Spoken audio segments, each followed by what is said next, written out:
अस्सलामु अलैकुम नाजरीन। वॉइस ऑफ अमेरिका की उर्दू सर्विस से मैं हूं खालिद हमीद और प्रोग्राम है खबरों से आगे।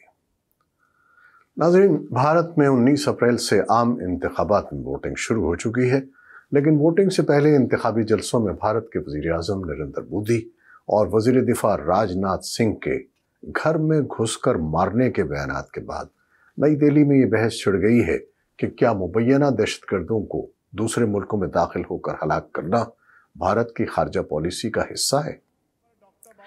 इस बारे में जब तज्ज़ियाकारों की राय ली गई तो अंदाज़ा हुआ कि सबकी राय अलग अलग है। बेशतर का कहना है कि भारत की ये पॉलिसी कभी नहीं रही, जबकि बाज़ मुबस्सिरीन का ख्याल है कि वज़ीर आज़म और वज़ीर दिफा के बयानात को इंतखाबात के तनाज़ुर में देखा जाना चाहिए। याद रहे कि बरतानवी अखबार द गार्डियन ने अपनी एक हालिया रिपोर्ट में भारत और पाकिस्तान के इंटेलिजेंस ज़राए के हवाले से दावा किया था कि भारत ने सन 2019 के पुलवामा हमले के बाद पाकिस्तान में टारगेट किलिंग की 20 कार्रवाइयाँ की हैं।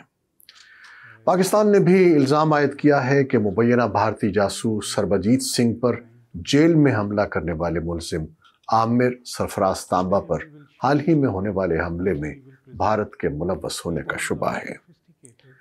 दोनों मुल्कों के दरमियान दोस्ताना ताल्लुकात के क़याम की कोशिश करने वाले इंसानी हुकूक के सरगर्म कारकुन और centre for piece and progress के चेयरमैन OP शाह का कहना है कि इस किस्म के बयानात से दोनों मुल्कों के दरमियान मज़ीद दूरियां पैदा होंगी। उनके ख्याल में अगर भारतीय सियासतदान सख्त बयानात देंगे तो पाकिस्तानी सियासतदान भी ऐसा ही करेंगे। उनके बकौल बयानबाजी से न तो बाहमी मसाइल हल होंगे और न ही दहशतगर्दी खत्म होगी। सीनियर दिफाई तज्ज़ियाकार lieutenant general retired Satish Dua के ख्याल में वज़ीर दिफा के घर में घुसकर मारने के बयान से ज़रूर तनाज़ा पैदा हुआ है, लेकिन भारत की ये पॉलिसी नहीं रही है। उनके बकौल राजनाथ सिंह के बयान को उड़ी में दहशतगर्दाना हमले और पुलवामा में खुदकुश हमले के बाद भारत की कार्रवाइयों के तनाजुर में देखना चाहिए। घुसकर मारने के बयान का मतलब हमलों का जवाब देना है। भारतीय फौज पर उड़ी में होने वाले हमले के वक्त लेफ्टिनेंट जनरल दुआ भारत के ज़ेर इंतज़ाम कश्मीर में कोर कमांडर थे।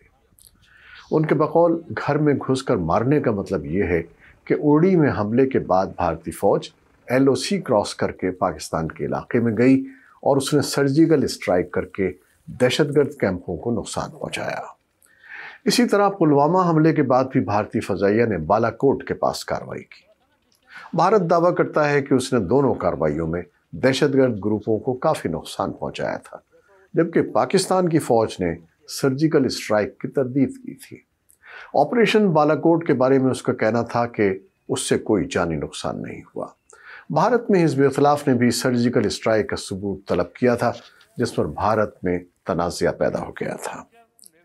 वाज़ेह है कि वज़ीर आज़म नरेंद्र मोदी ने रियासत उत्तराखंड में एक इंतखाबी रैली से खिताब करते हुए कहा था कि भारत अब कमज़ोर मुल्क नहीं है, अब दहशतगर्दों को घर में घुसकर मारा जाता है। इससे कबल रियासत बिहार में भी उन्होंने एक इंतखाबी जलसे के दौरान इसी तरह के कलमात दोहराए थे।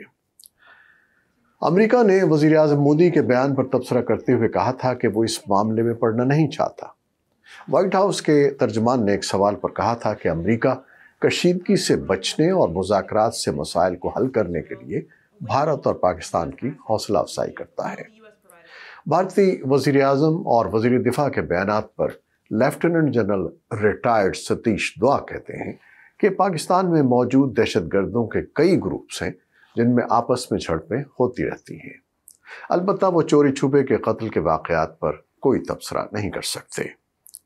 OP शाह के ख्याल में घर में घुसकर मारने का बयान शायद इंतखाबात के पेश नज़र दिया गया है, लेकिन ऐसे बयानात से गुरेज करना चाहिए। सीनियर तज्ज़ियाकार और मुस्लिम पॉलिटिकल काउंसिल के सदर डॉक्टर तस्लीम रहमानी भी मज़कूरा बयानात को इंतखाबात के तनाजुर में देखते हैं। वॉइस ऑफ अमेरिका से गुफ्तगू करते हुए उन्होंने कहा कि किसी मुल्क में घुसकर लोगों को हलाक करना आलमी क़वानीन की खिलाफ वर्जी है। ऐसे वक्त जब पूरी दुनिया में कशीदगी है, इस तरह के बयानात देने का मकसद सियासी फ़ायदा उठाने की कोशिश लगता है। भारत में 19 अप्रैल से शुरू होने वाले आम इंतखाबात में ووٹنگ کا سلسلہ مختلف مراحل میں 1 جون تک جاری رہے گا۔ انتخابات سے قبل ماضی میں بھی سیاستدانوں کی جانب سے پاکستان مخالف بیانات سامنے آتے رہے ہیں۔ تجزیہ کار ڈاکٹر تسلیم رحمانی کے مطابق گھس کر مارنے جیسے بیانات دے کر حکومت کی جانب سے ضرورت سے زیادہ قوم پرستی کا جذبہ بیدار کیا جا رہا ہے، لیکن یہ بات نہ تو ملک کے مفاد میں ہے اور نہ ہی عالمی سطح پر اس کا کوئی اثر ہونے والا ہے۔ انہوں نے سرجیکل اسٹرائک اور آپریشن بالاکوٹ کے حوالے سے کہا کہ جن دعووں پر سوالات اٹھنے لگیں ان کے تسلی بخش جواب نہ ملیں تو وہ مشکوک ہی رہیں گے۔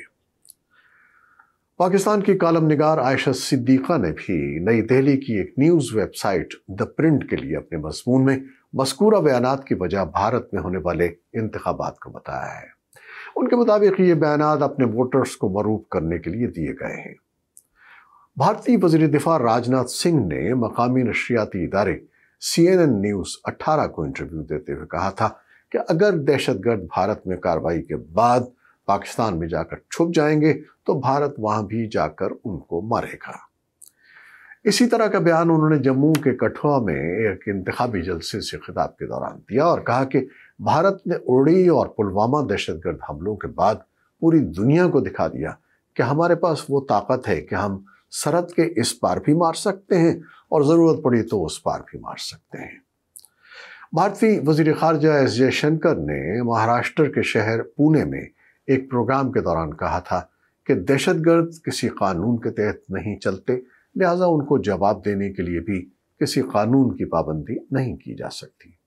ان کے مطابق اگر ممبئی حملوں جیسی کارروائیوں کا جواب نہیں دیا جائے گا تو آئندہ ایسے واقعات کو کیسے روکا جا سکے گا؟ بھارتی سیاستدانوں اور عہدیداروں کے بیانات میں گھس کر مارنے کا نعرہ کتنا فائدہ مند ثابت ہوتا ہے یہ تو ابھی دیکھنا باقی ہے۔ آپ کے خیال میں یہ دھمکیاں انتخابات میں کام آتی ہیں؟ بتائیے گا ضرور۔ خالد حمید کو اجازت دیجیے، اللہ حافظ۔